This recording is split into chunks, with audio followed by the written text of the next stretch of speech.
Bonjour, on demande souvent si les magiciens utilisent des cartes truquées. Pas du tout.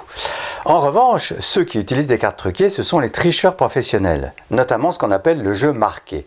Alors aujourd'hui, je vais vous montrer ce que c'est un jeu marqué. Vous voyez, c'est un jeu de cartes comme ça, qui permet d'identifier les cartes de façon facile. Je vais vous montrer. Par exemple, ici vous avez le 4 de trèfle. Alors c'est assez facile parce qu'il y a des petites marques dans les coins, vous voyez, écrit 4 et il y a des trèfles. Vous voyez, comme ça on voit que c'est le 4 de trèfle.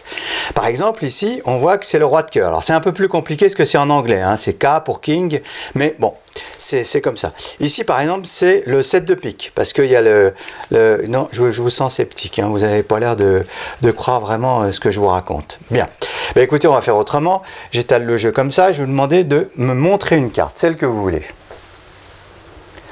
Laquelle ? 10 de pique. 10 de pique. Alors on va sortir le 10 de pique, on va le laisser ici, sur la table. Et là je vais vous montrer comment en fait les cartes sont marquées. Pour ça je vais prendre juste quelques cartes. Et ici il y a juste une seule carte qui a des petites croix noires dans les angles. Je ne sais pas si vous avez vu les petites croix noires.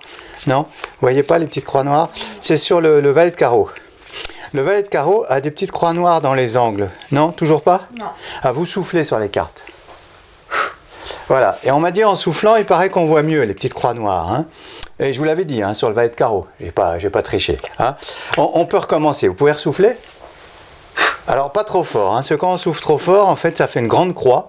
Hein, et en plus, ça ne nous dit pas ce que c'est. Hein, y a une croix, mais ça ne nous dit pas ce que c'est. Alors il y a une autre façon, plutôt que de souffler, pour savoir ce que c'est, en fait c'est de taper légèrement, comme ça. Et là le tricheur il voit tout de suite que c'est le 10 de pique. Vous savez pourquoi ? Parce que maintenant c'est clair, vous voyez, on voit vraiment que c'est le 10 de pique. Alors c'est très bien comme système, mais ça a quand même un inconvénient.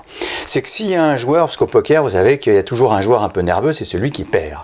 Et si jamais ce joueur nerveux il prend le jeu comme ça, puis il fait comme avec la carte, il tape comme ça, ben là, il faut vite partir, parce que là, on s'aperçoit que, en fait, c'est truqué, vous voyez, parce que le problème, c'est qu'après, toutes les cartes sont marquées, et ça, c'est embêtant.